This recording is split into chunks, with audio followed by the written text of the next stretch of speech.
animal. Als sorrals litorals hi ha una vegetació adaptada a la brisa marina que arrela en sòls eixuts i pobres en nutrients. Una planta típica és el borró, una espècie important per a la fixació de les dunes. Sovint l'acompanyen altres plantes com la lleteresa marina, l'agropí o el vistós violer marí, propi de la rera duna. En aquest hàbitat hi cria en colònies un petit ocell limícola propi dels paratges arenosos d'arran de mar, el corriol camanegre. Durant els períodes migratoris també reben la visita de nombrosos ocells limícoles, com el tèrrit de 3 dits. Terra endins, a una certa distància de la línia de mar, hi ha els ambients salins. Entre les desembocadures de la Muga i el Fluvià hi ha 8 llacunes: la Muga Vella, l'Estany d'Antúries, la Rogera, la Serpa, la Fonda, la Llarga, la Massona i l'Estany Sirvent. Les més celebroses, les llaunes, són l'hàbitat d'espècies vegetals de maresma com les rúpies i les algues clorofícies. Aquest ambient salobre afavoreix la presència del franquet i d'infinitat d'escopinyes. A la vegetació de les ribes hi hiverna el becadell. El flamenc s'hi alimenta de comunitats de microorganismes i el cames llargues hi nidifica.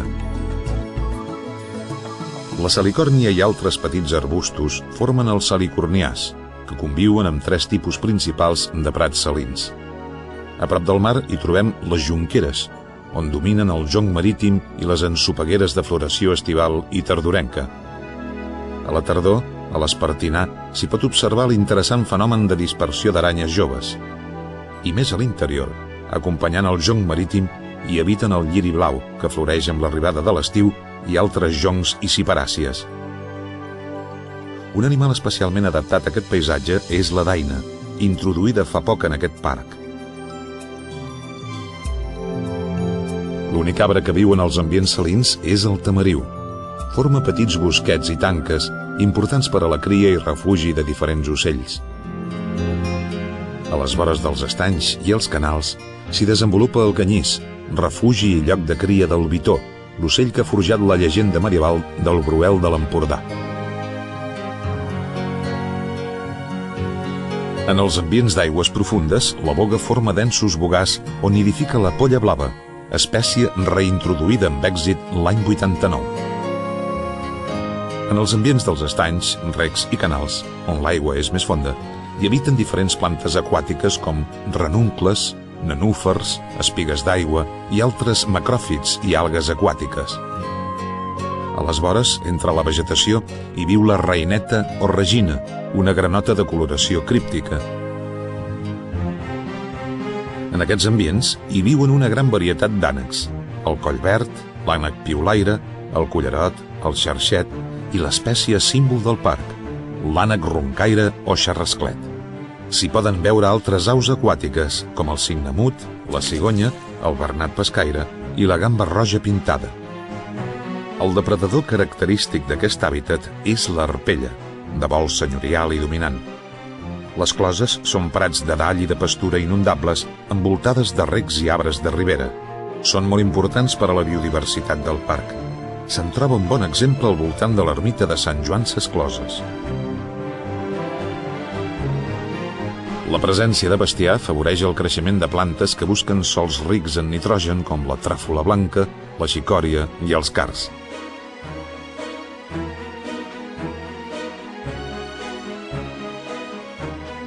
També són l'hàbitat d'espècies com el lliri groc, lligat a ambients humits i poc contaminats, o la sarriassa, que floreix de manera esponerosa a la primavera i fructifica avançat l'estiu. Una de les imatges botàniques estivals més belles és la floració de l'aloc. Les closes són importants perquè s'hi alimenten espècies com la granota pintada, l'aballarol,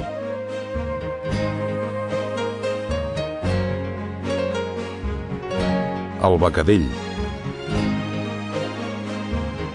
la cigonya, el porc senglar.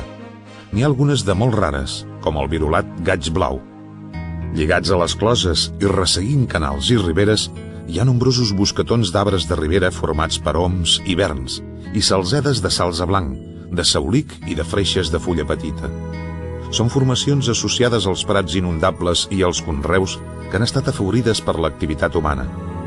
Formen comunitats ripaires de vegetació molt destacable, de vegades acompanyades per espècies com el roser boscà o l'aristolòquia.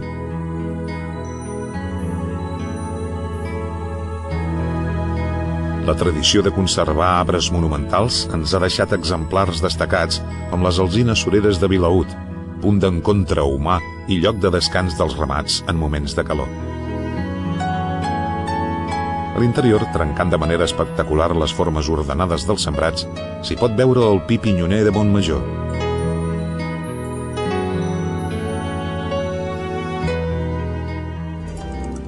Els parcs naturals tenen l'objectiu de conservar, facilitar i difondre el coneixement de tot el que hi viu. Per assolir-ho, hi ha diferents equipaments i instal·lacions, des de les quals es fa recerca i es dona informació al visitant. A l'entrada hi ha el Centre d'Informació del Cortalet.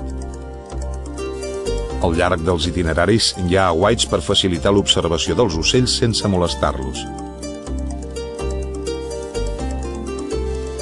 A l'estiu, en col·laboració amb la Institució Alt Empordanesa per a la Defensa i Estudi de la Natura, s'hi organitzen campaments de natura i camps de treball per als joves, que hi realitzen activitats de descoberta basades en els principis de respecte i estimació dels valors naturals del parc.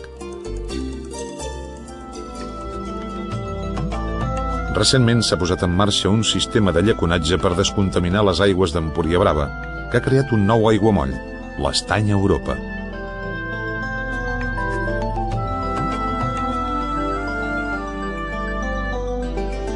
Des dels seus orígens, el parc es va dotar d'un centre d'acollida i recuperació de fauna autòctona per atendre animals que han patit ferides per perdigons, electrocucions, caigudes del niu, atropellaments. En aquest centre se'ls tracta fins que es recuperen i se'ls pot retornar a la llibertat. També es col·labora en programes de recuperació d'espècies en perill, com l'esparver cendrós, un rapinyaire cada vegada més rar. Una altra línia de recerca és la recuperació de varietat d'animals domèstics en vies d'extinció, com el guarà o ase català. Actualment, en aquest parc natural, hi ha l'únic exemplar existent de brau amb banyes de vaca menorquina. Pot jugar un paper decisiu en la recuperació d'aquesta varietat, de la qual era originària la vaca marinera, ara desapareguda. Amb tota aquesta activitat, el parc projecta una mirada cap al futur i demostra que conservar no és frenar, sinó caminar endavant, cap a un futur durable, en aquest cas, d'uns aiguamolls plens de vida.